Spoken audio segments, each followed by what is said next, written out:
My name is David Brooks. I write for the Nashua Telegraph. For many, many years, I write a GRANITE column and other stuff, and GRANITE.org is a blog. And I feel a little dead air on New Hampshire Public Radio occasionally, and I also moderate the Science Cafe in Nashua, which has been running for about 40 years. It started up the road here, actually, at the Barley House. We started here. It was started by a couple other people. And we ran it for a couple of years, and then moved it down to Nashua, because that's where I am. And we were going on strong, and several other science cafes. This is obviously a science cafe audience. Anybody been to one? Yeah, a couple? One couple, all right. There's one obviously now, they've started up, several others have started up. Dartmouth has one in the Salt Hill Pub in Hanover. UNH has one out in Portsmouth, and Sea Science Museum has one in Manchester as well. So they're kind of sort of like this, except they're in bar. Same way. But anyway, so I was just asked to come down here. I was really interested. This is the first time I've seen the movie. I would normally have seen it at the best movie theater in New Hampshire. Here we're at the second best movie theater in New Hampshire, but I go and watch my movies at the Wilton Town Hall Theater, which of course you all have been to, because it's such a great movie theater. And so I was going to go see it, but I didn't because I was invited to this. I've been very interested in this. Anybody here read or portions of, or at least The Enigma? Yeah, at least one. I am old enough that I remember when it came out, 83. I actually Yeah, don't. 83. It was, nobody knew anything about any of this story. The wartime secrecy had not yet been lifted. The whole Enigma thing was computer folks knew about the Turing machine, perhaps, but his story in general was not well known. And it's kind of interesting to see how over the years he's become sort of a minor industry almost. The Bletchley Park is now a museum. In fact, there's been this huge fight over who gets to run it, because it's that popular, and who gets to decide what's on exhibit and what isn't. So anyway, so when I was asked to come down here and basically moderate, which means let him talk and I smile and nod, I said sure. So that's who I am, and who are you, sir? I'm Terry Wardrop. I've been teaching at St. Paul's School for over 30 years. Mostly computer science, but in 1999 I started teaching a course called Artificial Intelligence. And the very first thing that the students read, and they still do, I still teach it in the summer program here, but we read Alan Turing's IMITATION GAME paper. It's how we begin. The concept of the Turing test, the fact that essentially all of us, every day when we meet someone, we perform a Turing test. You talk to a person and you actually decide whether you think the person is a normal person you know how to interact with. And Turing's whole point was that at some point, people were arguing about whether computers would eventually be intelligent. Back in the 50s, when he was one of the accepted experts in England, people would argue, when are we going to have robot maids? And people said, no, it won't happen. No one will ever be able to play a game of chess against a computer. Things kept happening, and he finally said, look, what if you had this test, like the imitation game, this parlor game that we play, where he actually, it was described quite well in the movie. The idea is, if a computer program could actually fool you into thinking they were a person, then Turing said, why wouldn't we say that means they're intelligent? And so a lot of people have argued that that's a silly definition of intelligence, but essentially the question is, can you come up with a better one? There's an annual Turing test that's been running now, the Loebner competition, for a number of years. And so you occasionally hear, in fact, last year, you see the press reports that the computer has passed the Turing test, and so it's not quite. No, that was a bad one. That was a group of people who made a program that pretended to be an immigrant that didn't know English very well, and had some emotional problems, and people actually thought that's who they were talking to, so they weren't in the Loebner competition. Yeah. Well, let's let's, so, and you have also done other work, a lot of work in Turing. Yeah, I got off. The school actually gave me some funding 2 years ago. The year of Alan Turing, 2012, 100th anniversary of his birth. There were a lot of things going on in England. Mary, my wife, we didn't get over there until the end of the year, but we still got to Bletchley Park. We got to go to Cambridge, read his original papers, and I actually got to have dinner with his graduate student, who's still a professor at Manchester University. So that was... And all the way back, you said your senior year thesis? That's true. In 1978, I got a degree in computer science up in Canada, and my fourth year project was to program a Turing machine simulator. So we can talk about Turing machine. And by the way, let's really want to hear questions from the audience. So if anybody has any questions, don't be shy. But I will start out with a question everybody wants to know when you talk to somebody after a movie is that, you know, what did the movie get wrong? Because it's much more fun to talk about what got wrong. So what did the movie get wrong? First of all, about Turing as a person. Yeah, it's pretty good about Turing the person. His awkwardness, essentially his ability, no matter what situation he was in, to see things completely different from other people. So that's, I think they got that across very well. Everything pretty much that you saw that happened in terms of the decoding and what was going on did happen. The scriptwriters, though, essentially tried to make it look as though Turing came up with all of that. And in fact, they give him credit for doing a lot of things that he didn't do, and then in the background, I don't know if you noticed, but they would be sitting attempting to decode things, and they'd be moving sheets of plastic around on a light board. Actually, Turing came up with all of that. He was not hated by all the people there. They just thought he was this eccentric, brilliant person. They loved what he came up with. So. And he was in fact engaged to a woman who worked at Bletchley Park named Joan. Named Joan Clark. They definitely were engaged. He didn't do it to keep her there. A lot of what you saw about her character was true. She earned 2 degrees from Cambridge, but they, of course, didn't give degrees to women back then. So she only got to Bletchley Park because her professor, who ended up at Bletchley, specifically asked for her to be brought over. Hugh Alexander, who actually got on very well with Turing from the beginning, he and Joan were thought of as kind of the best at that sort of crossword puzzle, trying to figure out the decoding without the ball. And he was the chess champion. He was a chess champion, yes, absolutely. Chess champion. Yeah, Commander Dennison there really did set up Bletchley Park. Of course, he loved Turing. He knew exactly what Turing was doing. There was none of that back and forth. Probably the 2 biggest things that, and they're sort of on the sheets for your perusal later on. The one thing was the Enigma was important. There's no doubt about it. It was used by the U-boats. Turing worked on that code, took a machine that the Polish mathematicians had actually created, and he improved on it. So he definitely did a lot of work to get the Enigma so that they could decode it. In Hodge's book, there's actually some studies that look at the hundreds of thousands of tons of ships sunk week by week during the war.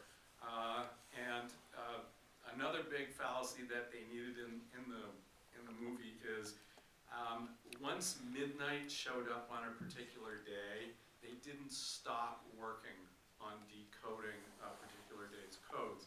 The idea was it took them with all their crossword puzzle skills, usually about a month, to decode all the transmissions from a particular day. So they knew what the orders were a month later, and that didn't help, and hundreds of thousands of ships, tons sunk. When Turing got his machine going, they got it down to 1 or 2 days, and the statistics show the tons of ships go way down. The high command in Germany, you would have thought they would have figured something was up. They sort of did, but they didn't stop using the Enigma, but the head of the U-boat group added another dial to the Enigma machines. It didn't do it very well. Right, and so again, the hundreds of thousands of ships sunk went up. Bletchley people figured out how to figure out the fourth dial, and the tons of ships went back down. So one of the things that Hodges talks about is that how a key to the fact that the Germans never caught on to the Enigma being broken is that they believed in their heart of hearts that it couldn't be broken. And so that wasn't even an option to them. So they did in fact run around looking for which spy was leaking it, and no one ever really believed, because it would have been not simple, but fairly straightforward for them to just scrap it and do something else, and then Britain would have been screwed. So it was always, he talks quite a lot in the book about actually, they were sort of dancing on the knife edge the whole time about, you know, tomorrow they could wake up and all their work would be completely useless. And if the Germans had just, I mean, this fabulous machine that was so fabulous that nobody could even conceive of it being broken. So they didn't even think about that as an option, and that was key to keeping the British war effort going. there's also the lovesick Morse code operator. That really was true, but they didn't figure it out in the pub. They figured that out later. And a story that I wish was in the movie, 3 of the bravest people you've never heard of. Colin Grazier, Anthony Fass, and Tommy Brown. They were on a British destroyer when they were attacking a U-boat, and they got the U-boat to surface. And everyone knew that if you could get the book of codes day by day from one of these. Not the machine, because they had the machine. Right, but just this book, that would really help Bletchley. These 3 swam over to the U-boat while it was starting to sink. They went down into the boat, and Grazier and Fasten handed the book up to Tommy Brown, who was a 16-year-old boy who worked in the canteen on the destroyer, and he swam back to the destroyer. They went down with the U-boat. Yeah. So, just amazing story. And Hodges' book makes it very clear that, as you probably suspected, that it wasn't like they magically wrote code and all the messages just sort of flowed into their lap. They never were able to read all the messages, or maybe even the majority of them. They were able to read them partly because of guesswork. They were able to read them partly because spies had found some information that would help out. They were able to read them. He talks a lot about how the staggeringly boring work of taking down all the weather messages, in fact, that they were an important link.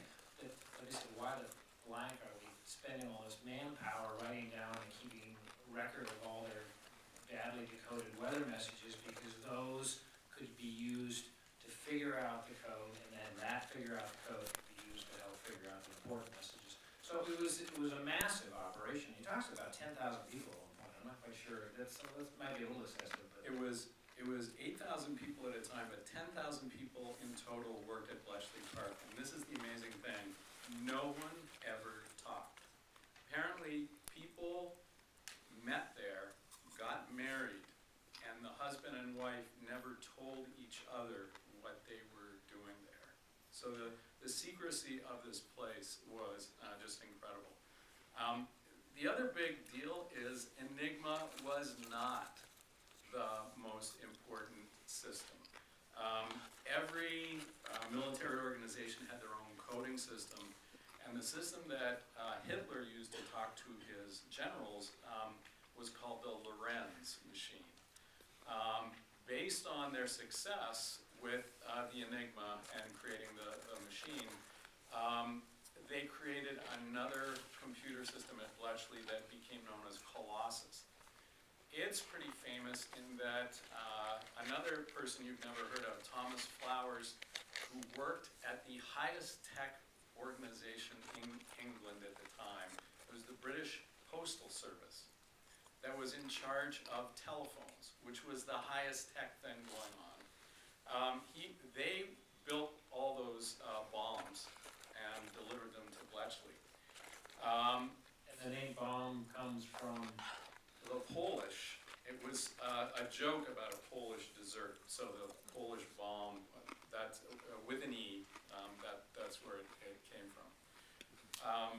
But Flowers built all these machines at Dulles Hill Research Station. It was kind of like Bell Labs in the States.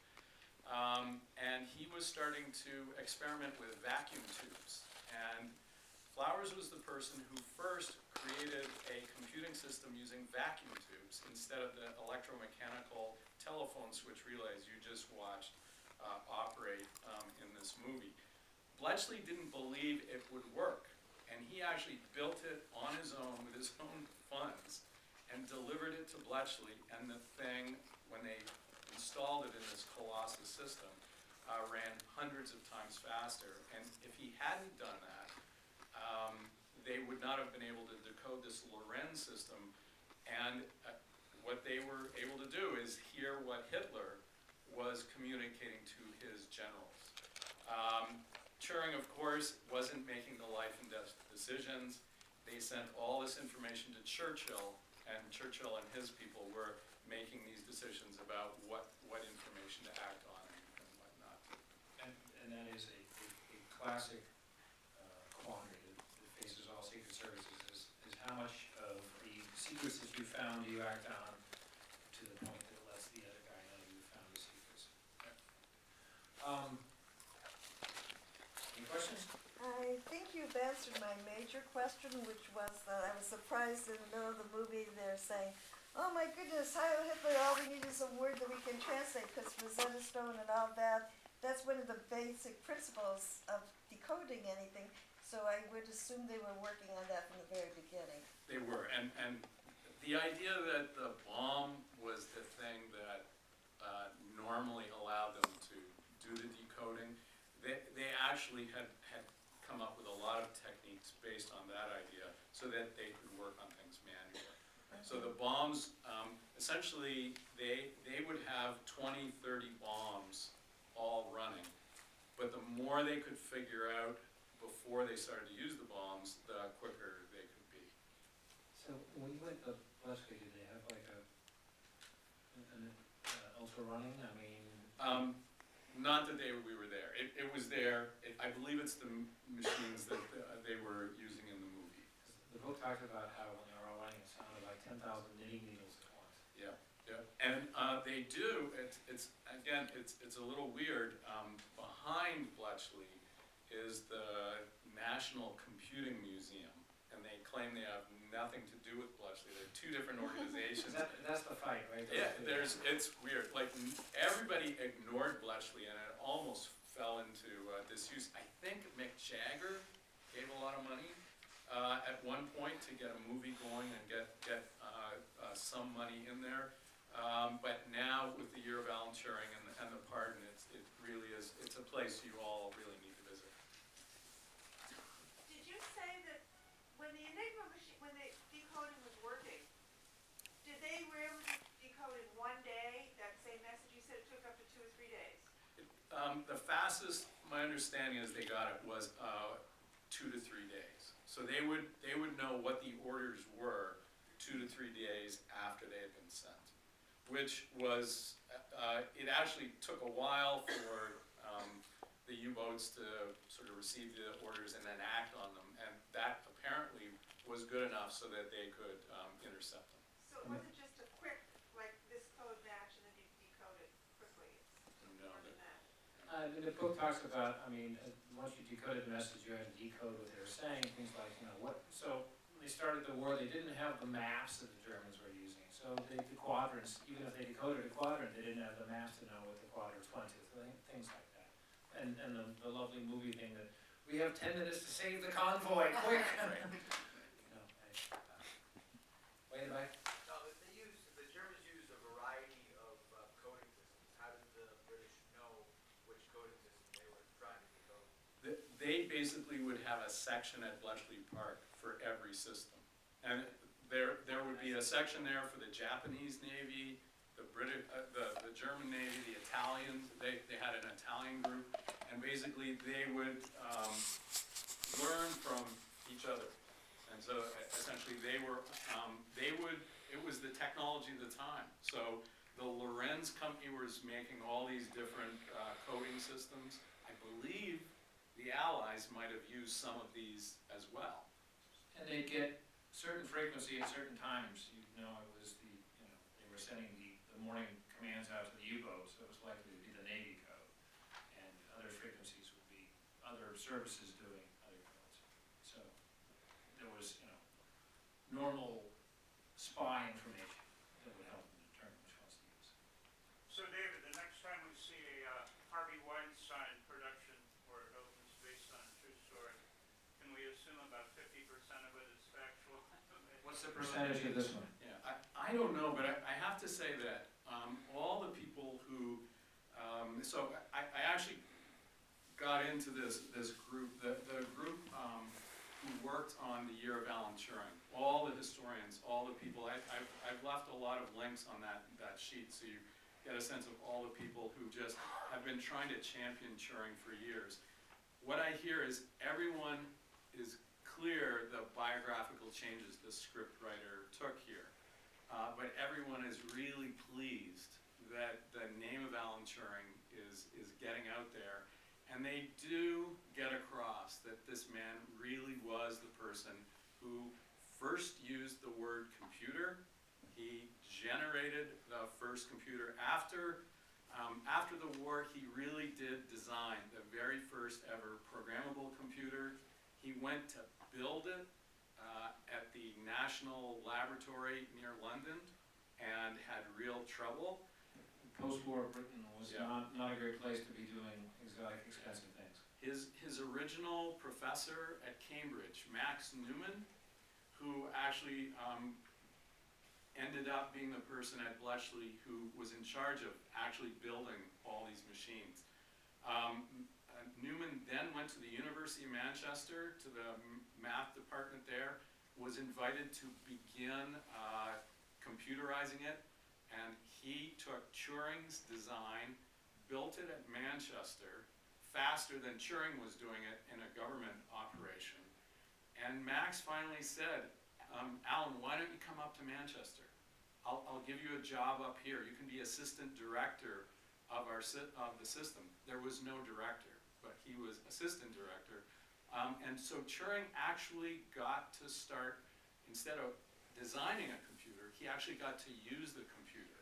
So there's a bunch of stuff that's hidden in the movie. I was just seeing it as, the movie opens in his apartment, and I don't know if you saw the pine cones, and there were pictures of flowers, all sorts of diagrams.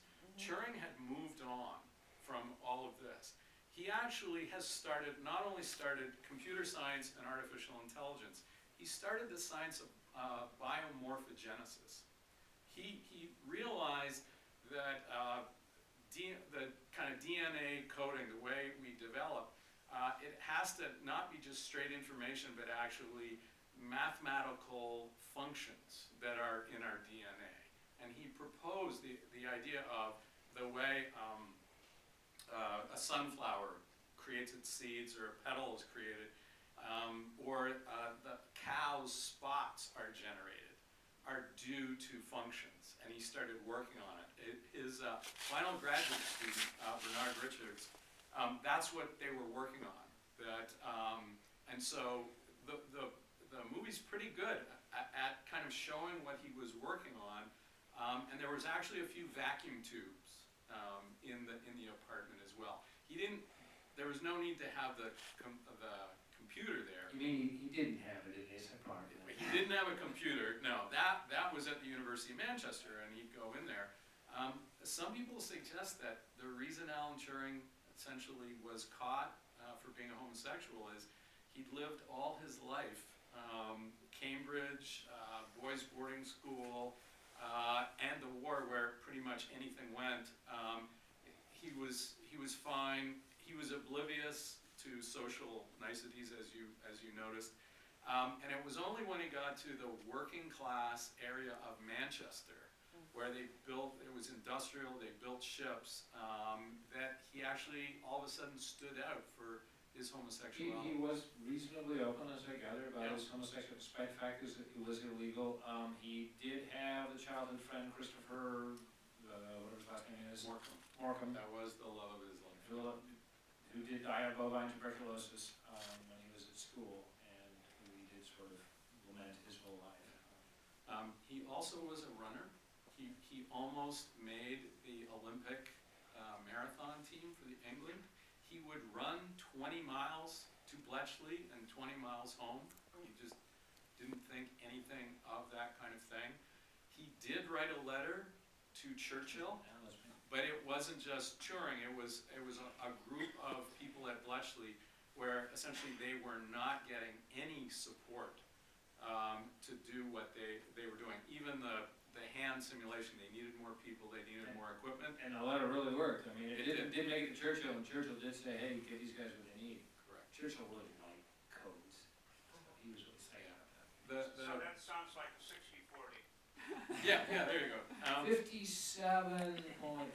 If you go to Bletchley, the people who walk you around, a lot of them were people who worked there. And they're very proud. They'll point out the rock right in front of Bletchley. And that was Bletchley that was in the movie, that Churchill stood on and essentially told everybody, you are winning the war. You're the most important thing going on right now, and we can't tell anybody else about what you're doing. Is there another question up there? Yeah, Turing referred to himself in the movie, I guess he said his mother called him an odd duck, and maybe a few other people mentioned that too. But in light of today's scientific technology, would we think of him as being more in the autistic spectrum disorder? There's a possibility of that. I had from the book, I learned a lot about, he had no sense of personal space, and he would be very loud, annoying loud. Really irritating Yeah. voice, apparently. So I had one of those 1 degree of separation. I was talking to a family friend when I was home in Toronto. Actually, name dropping, Nobel Prize winner John Polanyi. And I was telling him I was doing research on Turing and what an odd duck Turing was. And this gentleman said, actually, I found him quite charming. I was a child, and my father was a friend of his, and he would come over and play with us children, and we thought he was just the kindest, gentlest person. So, yeah, I don't know, maybe some autistic, but he could be charming as well. So one thing that the movie didn't get into, because it was before the movie, was the Turing machine and the work that led in computable numbers that led him to be, one of the most famous mathematicians in the world, which wasn't quite the case. But it's, I mean, I think it's fair to say that the Turing machine, well, I don't know, is it fair to say that the Turing machine is perhaps his greatest legacy in the field? Well, it is, and because everyone, there are arguments about who created the first computers, the first programmable computers. There's von Neumann over in the United States, but everyone who attempted to build computers will tell you that their ideas came from Turing's paper. So can you talk briefly about that? Yeah. So the idea was he created a machine, a theoretical thought experiment, infinite paper tape, a reader that could read what was on the tape, move to the right or left, and write something on the tape. And you give that a collection of instructions, and you can make that add numbers or do whatever. And so actually he was defining what a computer was. He was trying to strip it down to the most basic thing, and he used the term that people referred to women back at that time. If you were a woman and you were good at math, you either became a teacher or you joined a firm that was called a computer firm. And it was rooms full of women doing calculations. If you were a scientist and you needed something calculated, you gave it to a computer firm. So he used this term computer to be just basically something, could be a person, a machine, following instructions.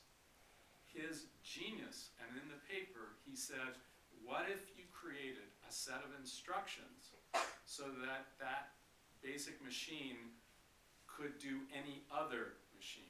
So he got, as I say to my students, he got all meta. So instead of creating a thinking machine, he was creating a thinking about thinking machine. So it was one step higher. And it was that general use computer idea where a system could be programmed to do anything.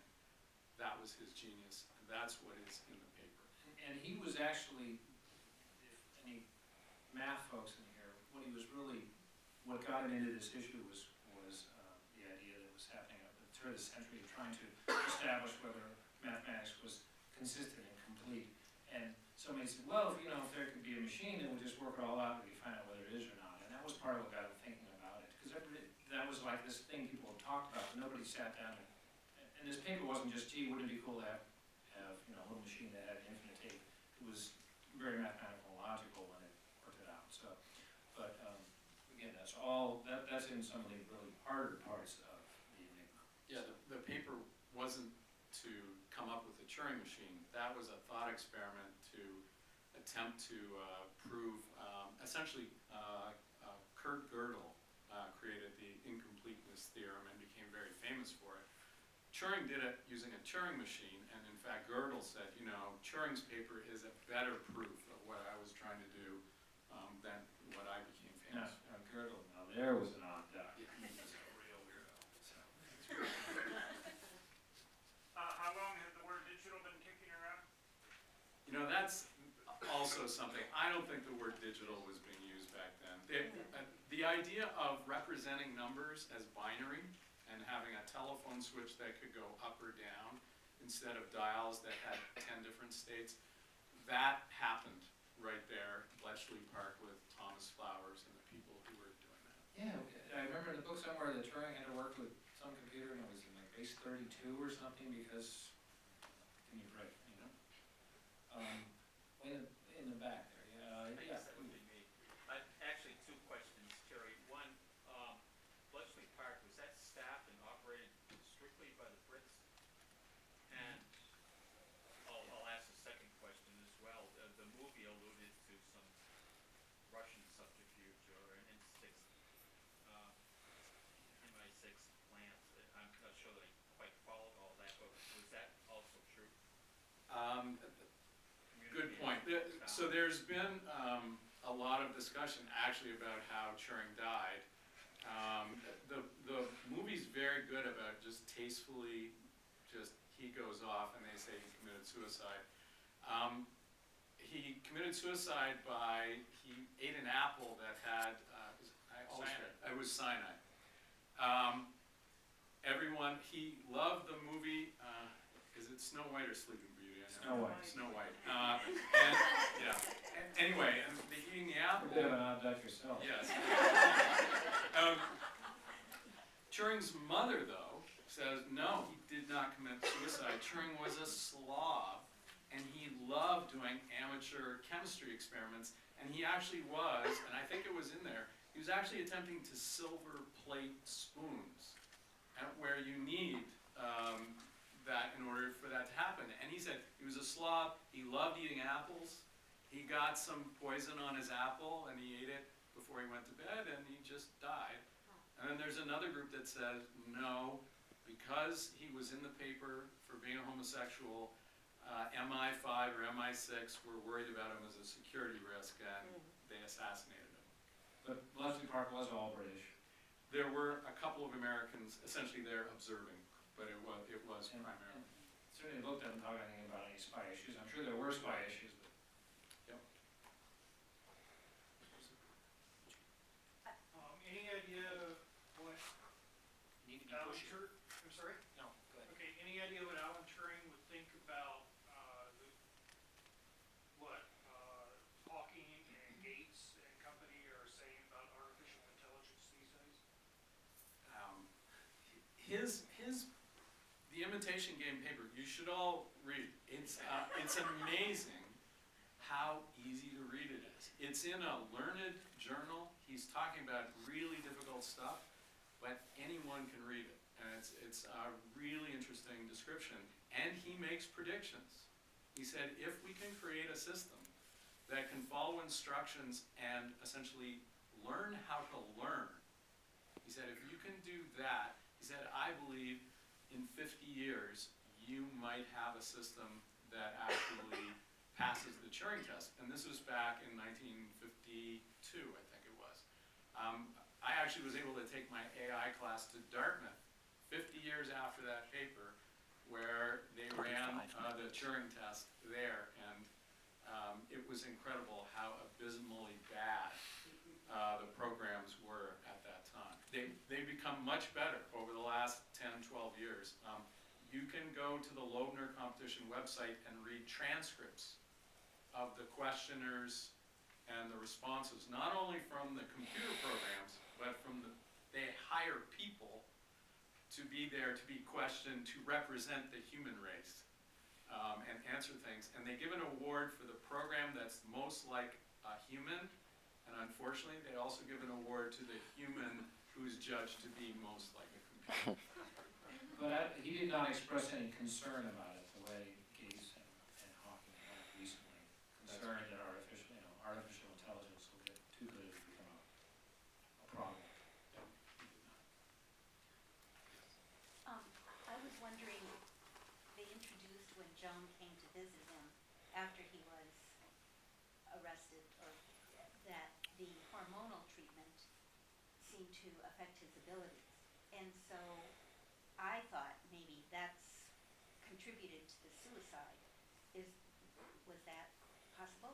When I talked to Dr. Richards, he seemed to describe, according to Richards, he was done the whole treatment. Yeah, he finished. And he was fine. He was fine. And Richards was shocked. And one of the reasons that he doesn't think it was a suicide, because he said, I had an appointment with him. We were scheduled to meet the next day. He was in good spirits. He was excited about reading the research I've been doing on his behalf, and he was shocked when Turing died. Although it could be they could have made him more absent-minded to make the mix-up about the arsenic. The whole idea of the hormonal therapies appalling. I had two questions. One was, in the TV show, The Bletchley Circle, they depict the women as very bright, but in this movie they seem to depict them as just being secretaries in those large rooms of women. It was mostly large rooms of women doing very basic things, but there were definitely stories about the women essentially figuring things out while they're doing basic things and kind of rising up in the ranks. So that it was one of those areas where the smarter you are, it was a meritocracy, as much as it could have been back then. And my second question is, what's the link with, like, GE had this big computer that was, like you were talking about tubes. I remember seeing part of it, in rooms and rooms. Mm-hmm. And this is like right after the war, like, this information is being transferred very quickly. It happened pretty quickly. So by the late 40s, early 50s, the first programmable computer was there at the University of Manchester. And it immediately got spun up. Actually, you can go see it. They've recreated it. It's called Baby. It's at the Museum of Science and Industry in Manchester. A whole group of people, some of whom worked on the original, have recreated and got it running. I think you can even program it online. But then that was spun off to a company called the Ferranti Company, and they started creating computers that companies could buy based on that design. But at the same time, IBM and others were developing the ENIAC, is probably the one you heard of, over here in the States. So there was definitely parallel development. Right. I was just wondering, there might have been a sharing of information. Well, there definitely was a lot going on. So, as an example, Turing actually didn't spend that much time at Bletchley. After a while, he was sent over to the United States. He was over there, he went to Bell Labs, He worked in Washington with the Defense Department. Apparently they were going to build 100 bombs in order to decode faster, and he just looked at their plans and said, you know, if you just do this, you'll only need half as many. And they all looked and went, oh, yeah, you're right. And then they had him work on a speech encoding system. And in fact, Churchill and Roosevelt talked over this speech encoding system, telephone to telephone across the Atlantic during the war. So that was actually the last project during the war that Turing was working on. My father worked for General Electric during the war, and he had a permit to not, go into the war. He would have had that anyway because of the dependence that he had. However, my mom had to talk out of joining. Whatever he was working on was considered top secret. I imagine there were a lot of business that were doing something top secret. I've read mystery stories where there's spies, who are pretending to be corporate, representatives. He worked in the electrical light section. Maybe it has something to do with lights for tanks, who knows? But I just always wondered about this big computer I saw at GE too. It's just sort of real quick and everything. He never told us what it was because they never officially lifted it for him. They were used in the States. The main thing they were originally developed for was for targeting and, actually was for targeting, figuring out how to shoot things a long distance accurately. And then a lot of them used in developing hydrogen. The English will tell you very carefully, the ENIAC and the Mark I were not programmable computers. You changed what those machines did by changing plug cables. So you actually had to go in and essentially rewire those so it became a different machine. Whereas the designs over in England, you actually could write a program that would change it. Was there? Yeah. Okay, somebody who hasn't asked a question yet. I thought that the IBM, the Watson computer, where does that fit into where we are now with the Turing test and all of those things?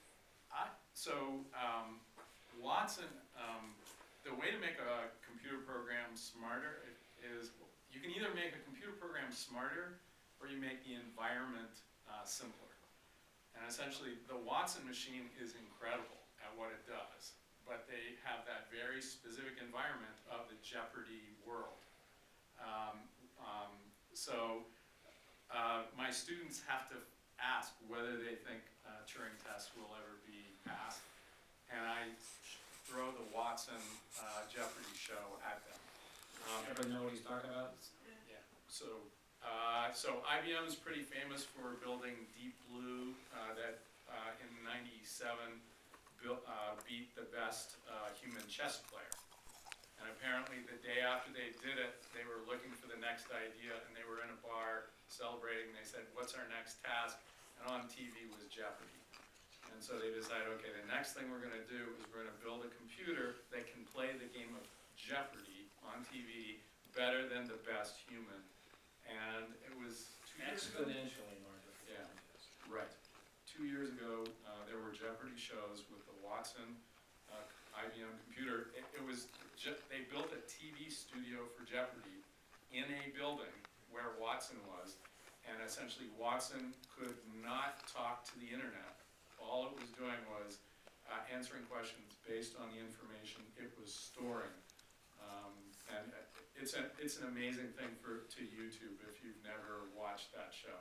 It's incredible what that thing can do. So do you think that was a reasonable Turing test? I mean, that was, Jeopardy is, For that limited environment. that's a pretty Yeah. wide environment, though, Jeopardy questions. Right. Well, that catch-all we always have in our AI classes, the kids are doing research and it's, wow, I can play chess better than anybody in the world, checkers better, but they can only do one thing. And that general use idea is still our line in the sand that keeps getting pushed, is, well, they can do that amazingly, but no, they can't do everything like we can. And of course, that line in the sand is moving. Shakespearean sonnets, that's what you always fall back on, I'll never understand a sonnet. That was a quote, by the way, in the movie, in Turing's paper, The Imitation Game. There's an argument back and forth about whether a computer would ever be able to, it was enjoy strawberries. So that whoever the script writer was, that was in there. Could a computer ever enjoy strawberries? If you were to build one of those bomb computers with today's hardware, what would that look like? Your phone. It's amazing how simple that system was. Every 3 of those dials was essentially a little chunk of one of those Enigma machines. So it was just basically trying to run the Enigma, all the combinations really quickly. And it actually, all those things, they would actually stop when they figured out that they weren't the correct setting. So you had 36 of them in the machine that they could set up and figure out whether those 36 would fail. And then if they did, then they go on to another 36.